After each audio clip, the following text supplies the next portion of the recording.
Nuggets, Lakers. Man, we have seen this movie before. Here we are. Nuggets are at BetMGM minus 350. Heavy favorites against the Lakers. I have never seen so much disrespect for LeBron James in my life. Lakers plus 275. The MGM spread for the series is Nuggets minus 1.5. So that is Nuggets in 6 games or less. Again, juiced minus 175 there at BetMGM. And Lakers on the other side of that, plus 1.5 is plus 140. So before we get into all the details here and we will get into the weeds, Jim Turvey, what is your best bet for Nuggets Lakers series?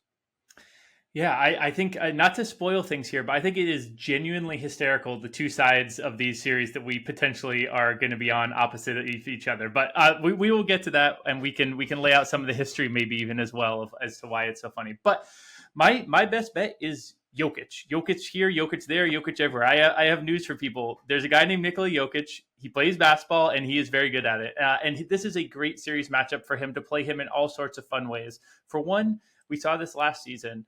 During the regular season, let me just give the best bet, and then we can dive into it later. Yeah. But I'm just going to say I'm on Jokic in a variety of ways: triple doubles, series leaders, points per game averages, all sorts of ways on Nikola Jokic.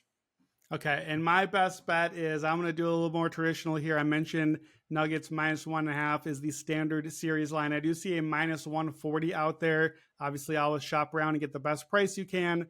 That's my bet. I'm taking the Nuggets 6 or less. I honestly, truly think that I'm giving LeBron more than enough credit here to possibly win up to 2 games.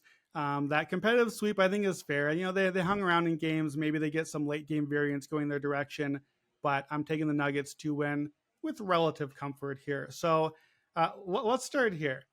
Denver is being priced effectively as the clear favorite in the West, and they have been before the bracket really finalized. That's pretty much been stable for them. Not quite as clear of a favorite as Boston, but kind of sort of along that path. Like I know Denver still has a plus in front of them. Boston has a minus as far as getting out of the conference. But Jim, do you think Denver is being perceived correctly as a clear favorite in a much more competitive Western Conference?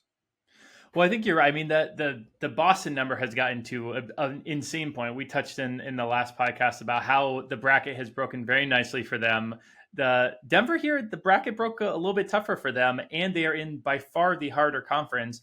I think when you take those things into account, they are being priced as if they are as good as Boston, and I think that is accurate. I actually thought, I was poking around the rundown earlier. I saw you asked this question, and I almost thought it was a leading question. So I thought you might be on the LA side of things, and that was going to make me chuckle given all of our LeBron conversations in the past, that now we were going to find you on the LeBron side of things. But it sounds like we are on the same side here of being on the Nuggets for this series. And I do think, I don't think there is a rush to play a Nuggets to win the Western Conference. I think the Kawhi impact is a very big swing that we just don't know about right now. I think I want to see the Thunder if their inexperience shows. I want to see the Pelicans if they meet their ceiling. I want to see Luka and Kyrie together. There's a lot of information collecting that I want to do that makes me not have to play a Nuggets future again when we've already been kind of, toying around with them all season.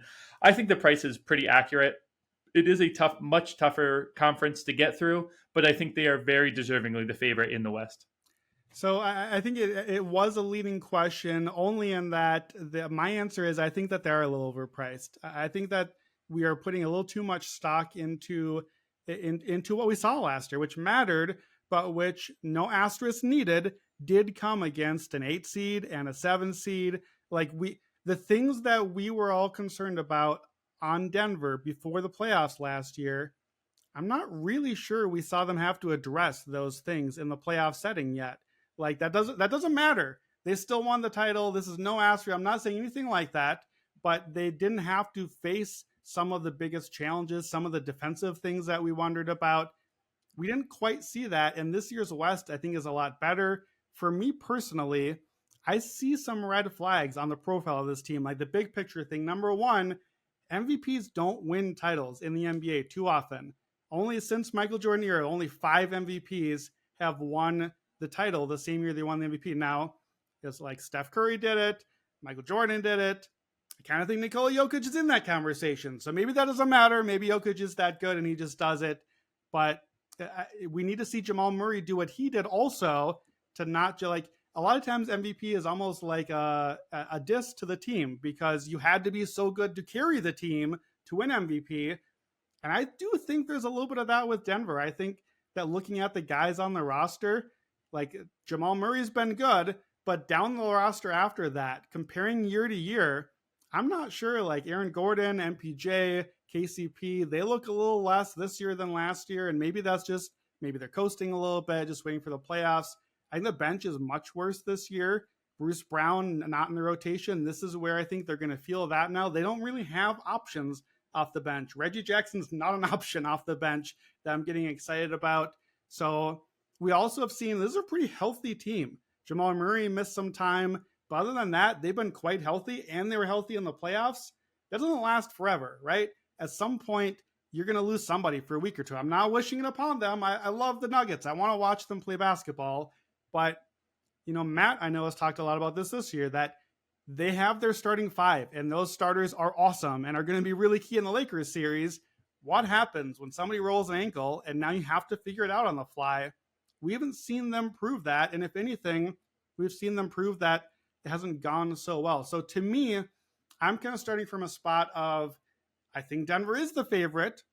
I don't want to pick against Denver, but I think they're being priced too heavily. Like, I find myself wanting to get a Clippers future or a Mavs future or maybe an OKC. Like, I find myself looking for other options, because if a team is priced too heavily, which I don't think the Celtics are, I think the Celtics are the right favorite by that much.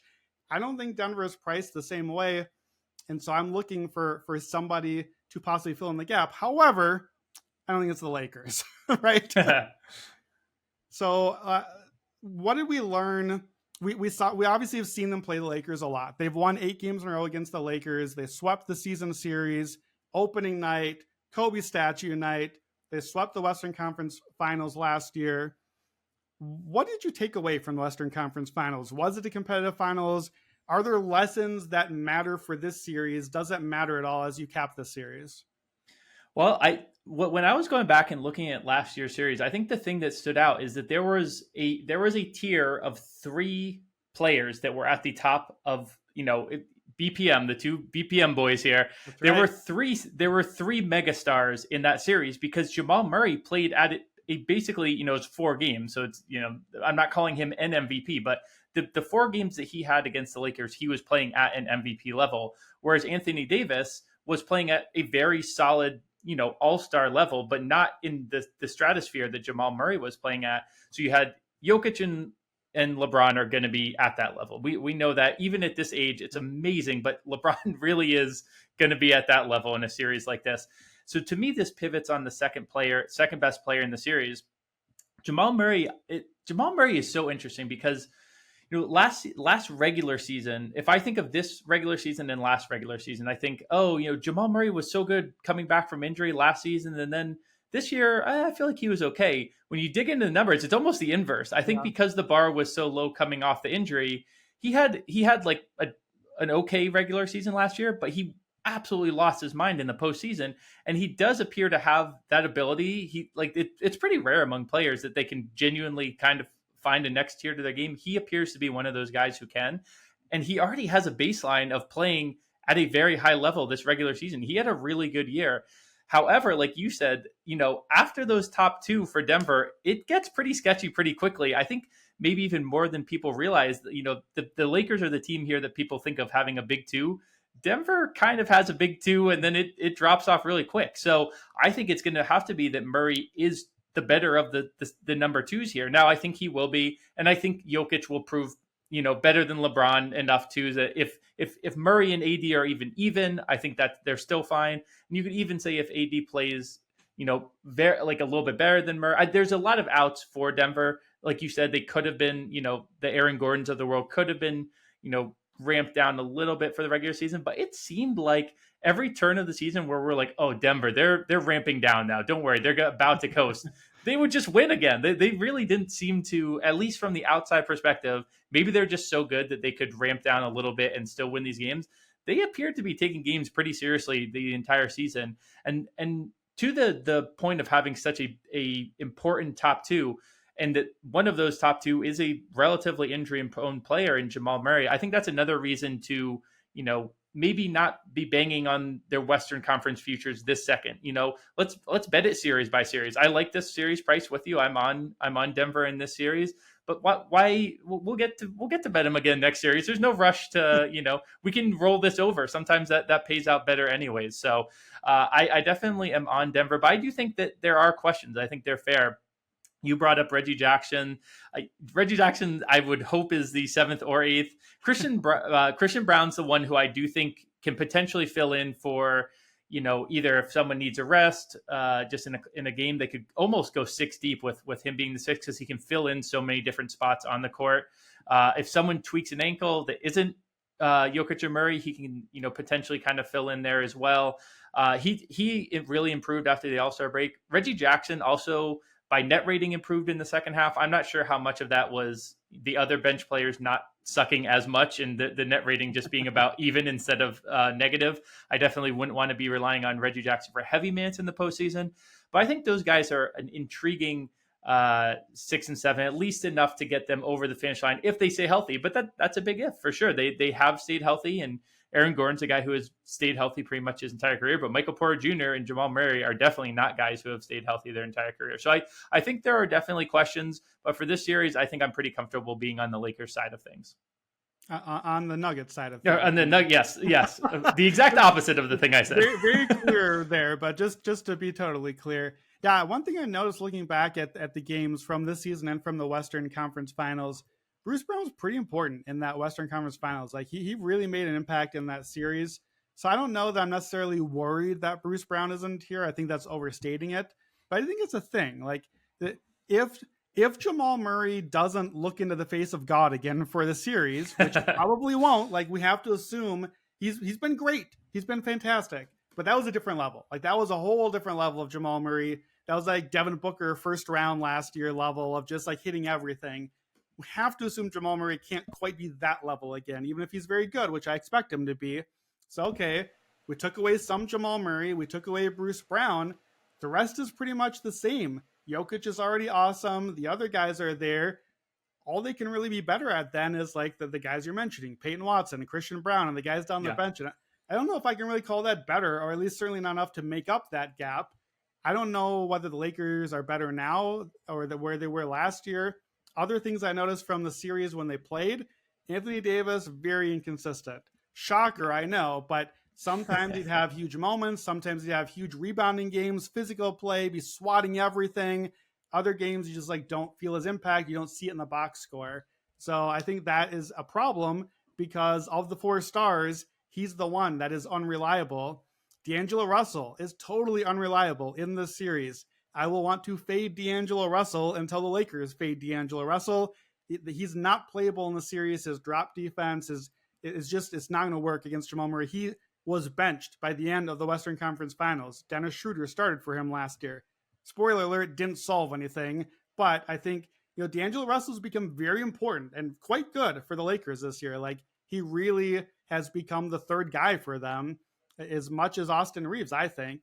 And if you take that away a little bit, or if he can't really stay on the court defensively, that's a real loss for them. The main thing, I said we've seen this movie before. The movie script goes like this in these games. The Nuggets starters are way better. They're way better. They usually take a first quarter lead. In the 8 games that they've played, while the Nuggets have won all 8, 5-2-1 in the first quarter, plus 32 net rating. So if you like Nuggets, first quarter, especially at home, that's a good play. Early lead. The Lakers fight back. They hang in. We know what happens when you play Denver. Jokic sits for a few minutes and you're like, yay, we're close again. Oh, we're almost caught up. Great news. If you are not ahead when Jokic comes back in the game, you lost already. Like this is the horror movie with like the knife stabbing, like this Jokic coming in, it's over. Like you've already lost. It's too late. And that's what happens. The Lakers make it close. We got ourselves a game. 8 minutes left. It's like a tie game. Here comes Jokic back into the game. It's over. It's done. It's cooked. Like, as Matt likes to say, Anthony Davis is water. Like, Jokic goes right through him, does anything you want. Denver is scoring easily. They're scoring consistently. Their effective field goal percentage is good. The Lakers just aren't. They're not getting consistent scoring. They're not getting to the free throw line as much in this series, though notably they did get there at home a lot last year. So that's going to have to be an advantage, is the home whistle. But obviously Lakers are going to get their free throws. That's just like, that's a truism in NBA history. They're going to live at the line, but Denver doesn't fall a lot. So there are a lot of things that did not go their way. Fourth quarters, by the way, Denver won 5 of the 8 also, with I think a plus 20 rating there. 2 of them they lost by a bucket. Once they lost by 4, or they had a 14-point lead. So if the game is close, you want to bet Denver late. That's what history has been telling us. And Denver probably will take the early lead. And it's like, each game feels like how I feel about the series, which is, will it be close? Probably. Will it be competitive? Actually, I'm not so sure about that. Jokic, and I'm going to use this to lead into your mini Jokic props here. Here's the numbers from the 8-game series, or the 8 games in a row here. Here's the numbers for Jokic during this win streak. 28.5 points, 13.5 rebounds, 10.5 assists. Those are ridiculous numbers. And notably, I think this is going to cue you up right into one of your props, because I like this one as well. Dude shoots threes against the Lakers. 33 attempts, 14 makes. So averaging 2 makes a game on 4.7 attempts, 42%. Anthony Davis, they want him out of the paint. They want to get him stretched out there. Jokic is aggressively looking for a shot, a thing he does not always do. Clearly a thing. You see it game after game in the boxes against this team. Jokic is going to have big lines. I like his threes. I like his rebounds. You like all sorts of props for Jokic, so give me some of them. Yeah, so we were lucky enough at MGM to get these player stat lines for the playoffs as a whole. So it's a little bit broader than this series, but I think it's relevant to mention here. And for Jokic, we talked, I mentioned this very briefly, but his minutes go up in the postseason rather notably, like almost 4 or 5 minutes worth. And in the Lakers series, he was averaging just around 40 minutes a game. They've really worked him hard, and he was able to for someone who I think got a lot of crap early in his career for maybe, not looking the type, right? But he is durable. He can be out there 40 minutes and he does not show signs of wearing down whatsoever. So his minutes are going to go up. So just off of that baseline alone, I'm going to like most of his overs for if they're just, copying the season stats. Now they did move the points line after a few of us got in on it. But the rebounds line is still there at 12 point. I think it's 12.6, maybe 12.4. I didn't write the exact one down. You got 12.4 on the rundown. Okay, perfect. 12.4. I think it's a little bit juiced, but I like that as well. I also love the series lead. You shouted this out somewhere. I was listening to you say it somewhere. I'm with you 100%. It was 100-1 out there. I think it still is 80-1 last I saw. I absolutely love that. That's for this series specifically because he very much does like to draw Anthony Davis out. And we saw a few of those Sambor shuffle threes that, really just has Anthony Davis's head in his hands after, doesn't know what to do. I also talked through this on Bucket Live yesterday. I love Jokic triple-double for game 1. That's at plus 125. It'll probably be around there for the series. But I really like, I built, I'm not Mr. Same Game Parlay, but I did build what I thought was a really fun same game parlay. Actually tweeted out today, so if you want to go check it out there, but I'll walk through it here as well. I just took his averages from the series against Denver last year, and I know that median versus mean is not a thing. You can't just exactly translate, and they all have to hit, but they're a little bit correlated, right? If he is having, at least points and rebounds and threes could be somewhat correlated. Assists, maybe you'd say that points and assists could be negative correlated. I'm rambling now. The point being, I took his averages from the last series and plugged those in to same game parlay. It pays out 18-1. So, I am not typically riding those same game parlays, but I thought this was a fun one. It's 28 points, 14 rebounds, 12 assists, 2 threes. Numbers that he very much can get against this Lakers team. For an 18-1, I think I had to dabble there. So I'll be doing some fun Jokic props throughout the series. But I wanted to circle back on one thing that I think, you and I both love to dive in these series because it's so fun to get the side you're on, do the research, and then flip it and try to make the other side, the case for the other side, right? The steel man argument to try and really make sure that you've got it. I thought one of the most interesting cases for the Lakers, and I'll say that, Matt is not here today, unfortunately, but he hinted that he was going to be on the Lakers side of things. So if you're out there and you're the, whatever Matt says is gospel, I have to be on it. He is on the Lakers. So know that for sure. But I think one thing that I thought was very interesting is the not so subtle, but maybe under recognized change in LeBron's game this season. He's averaging 3 less points and he's averaging 1.5 more assists. He really kind of has done. It's been a meme in these in-season tournament and play-in games because I think it's just under such an intense spotlight.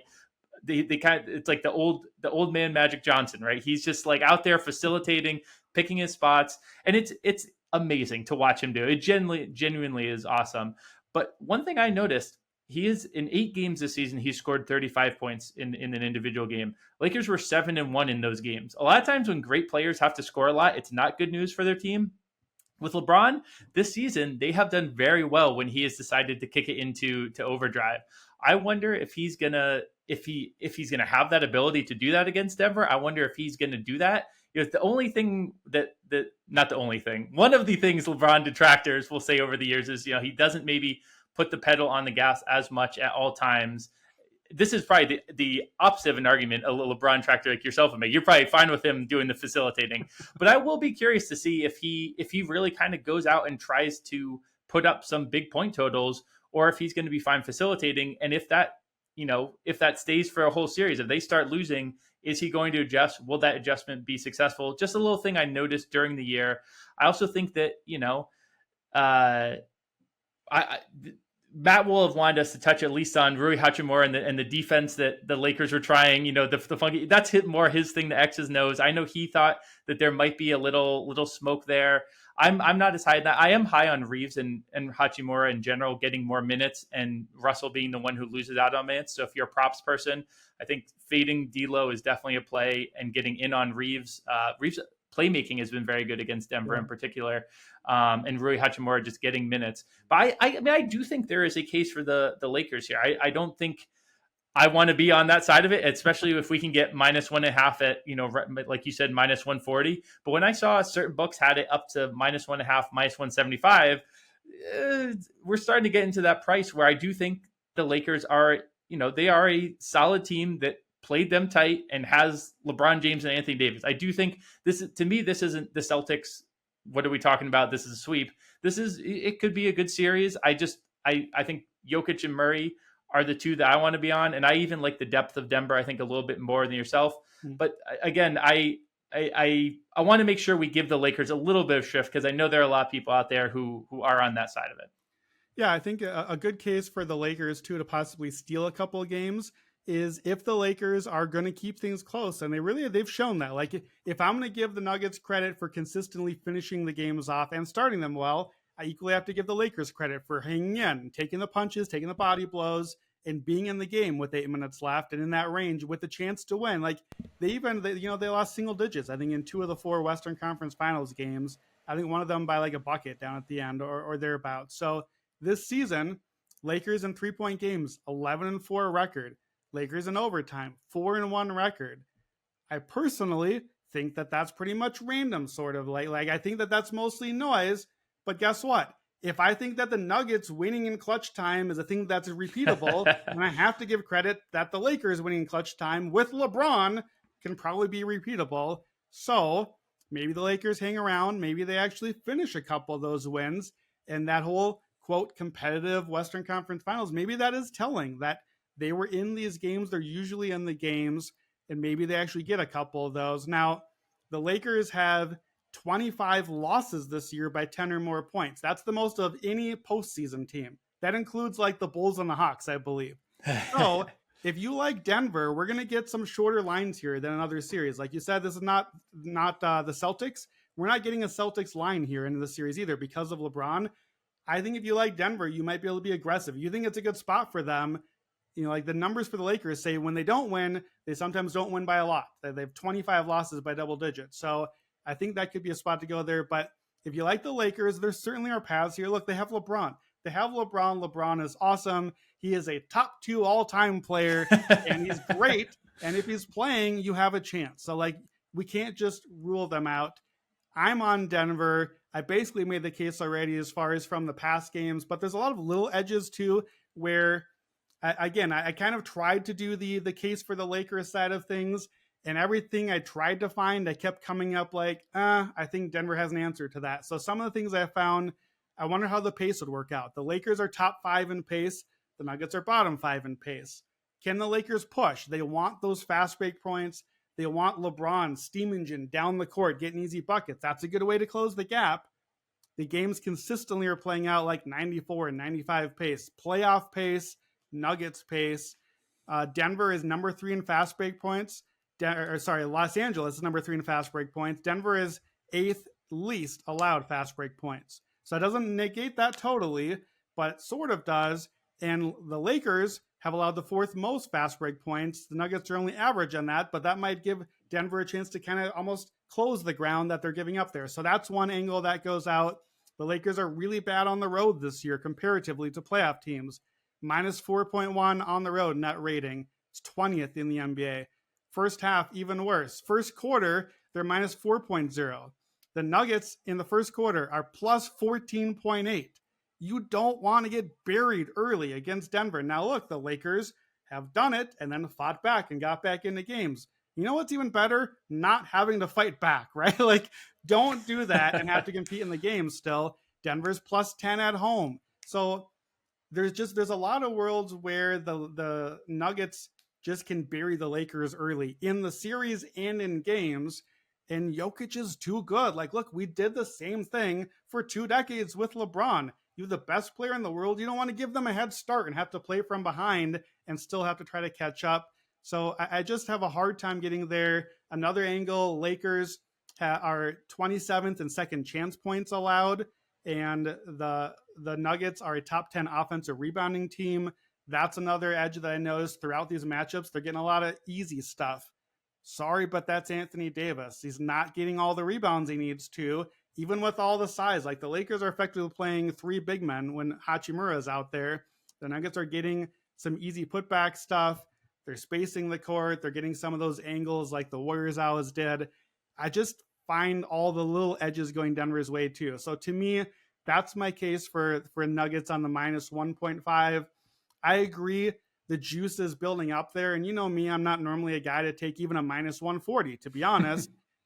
I just want an easy win here. And it seems crazy to have an easy win against LeBron, but I just think that this is the best price here.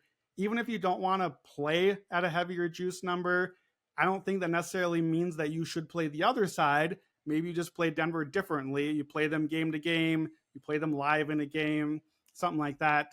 You hit every first quarter, every series. I know we are both very much on the Denver first quarters. I loved your look.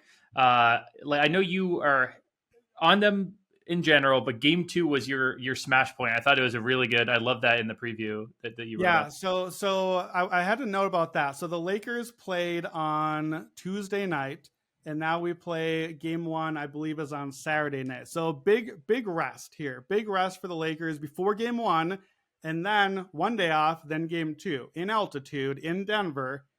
I think at this point, like, normally when the Lakers are, or normally in LeBron's history, I like to fade him in game 1. Normally, game 1 LeBron historically has been the thing you're describing, the feel it out, less points, more assists, get my teammates going. It's fine, I'm LeBron. I'll just win later if we lose this one. You can't do that here. You're the underdog. They know they're the underdog. All that talk about the tanking thing was for a reason. So I think the Lakers empty the tank here. I think they have this huge amount of rest, the most they're going to have the entire playoffs. Denver is going to have some rust. The Lakers got the big win. They're going to come in.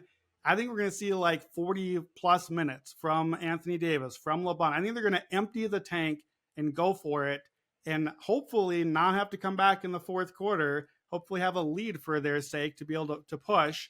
So even though I like Denver at home, even though I like them in the first quarter, all my Denver angles, I'm not jumping on in game 1 quite yet. But regardless of the outcome of game 1, game 2 to me is a hammer spot for Denver. Now, on the short rest, after LA probably emptied the tank, now give me Denver in the altitude. Give me Denver at home. Give me the first quarter. Give me the full game. If LA steals the first game, give me the Nuggets series price then, because now I'm going to get a series price I can bite into. So to me, game 1, game 2, I'll be careful there, but I think game 2 is a hammer spot for sure. I want to come back to your Jokic prop just real quick before we move on. My favorite prop in this series is Jokic to lead the series in rebounding. So it's similar to yours, but you had just basically, you have a Jokic head-to-head against 12.4. I effectively have a Jokic head-to-head against Anthony Davis. And I think that I like the matchup better against Davis because I don't think he's going to get to 12.4.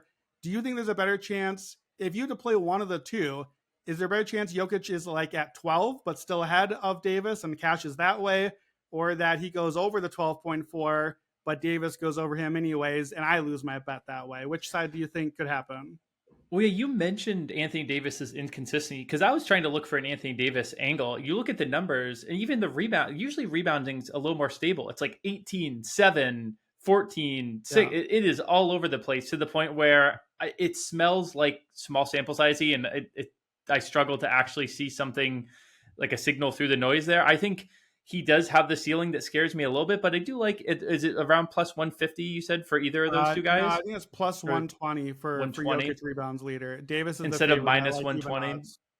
I honestly, I like both. I think I do think I lean towards the over 12.4 because it's more controllable to the degree that I am almost certain he's going to get 3 to 4 more minutes a game. And, in a pace up spot, theoretically, if the Lakers can pace up as much as they want to, it's not like you have to worry about real slow down games. Now, maybe the postseason always slows things down a little bit, but overall, I'm very content with Jokic against himself, so to speak, like you said. Okay, last Jokic question, then we'll get to your New York Knickerbockers. If I'm listening and I'm like, okay, I love you, Jim. I love your Jokic bets. I'm making one Jokic bet. I got one Jokic series bet from all of the array of options you've given me.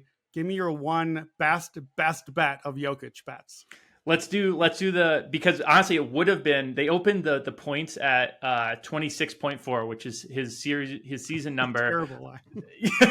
And that got obliterated. It's now at 29. The rebounds has actually not moved except for a tiny bit of juice. I'm going to go there. I'm going to trust the minutes bump plus a decent matchup plus pace up potentially. So I'll go with Jokic over 12.4 rebounds minus 120.